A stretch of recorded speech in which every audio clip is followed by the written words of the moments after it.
Major new developments in a case that Six on Your Side investigator Mike McKnight broke back in 2014. An Omaha woman charged in a travel scam is now facing a federal indictment. Patricia Urbanovsky is the owner of Creative Creations. Our Aaron Murray is picking up our coverage tonight after speaking to Urbanovsky's lawyer, who says this still could all be an honest business mistake. The deal, called too good to be true, turned out to be just that. It's a lot of money.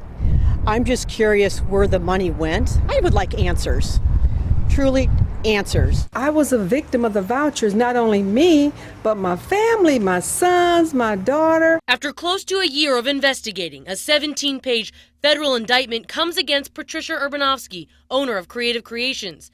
The charges: 16 counts of wire fraud and 9 counts of money laundering. Absolutely. Attorney Steve Loeffler still maintaining Urbanovsky's innocence. If the federal government had not brought charges, somebody would have been mad at the federal government.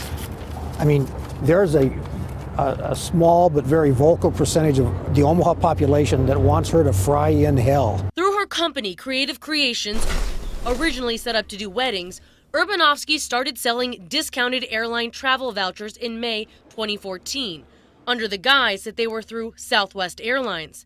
Investigators now calling it similar to a Ponzi scheme. Probably we're going to end up having a trial.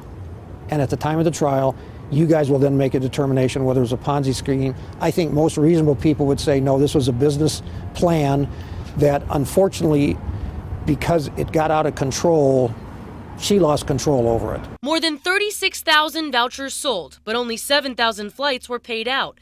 Basically, the way it worked, money paid in by customers for future flights was used to pay for current flights. The problem? Investigators say the prices were too low, and the money ran out in March 2015. Most customers were able to get refunded because they used credit cards to fund their purchase. But the credit company that those charges went through, Square Incorporated, they were not so lucky. Square was stuck paying back those credit card customers, but could not get its refund from Urbanovsky. A total of $4.7 million still owed to Square. I will go to my grave believing there was no criminal intent on her part. There was no intent on her part to defraud anybody. I mean, for a long time, this particular, quote, Ponzi plan worked. Now, Loeffler is firm that there is more to this story and that more will come out in court. Right now, Urbanovsky will not be detained, but she is going to be expected to show up here to federal court on March 21st. Now, Joe, she is already out on bond on state charges and has so far not been shown to be a flight risk. Yeah, some of those numbers are just huge. It's really shocking. This investigation period has been pretty big as well. I guess, does that mean anything? What does that translate when it comes to terms of a trial?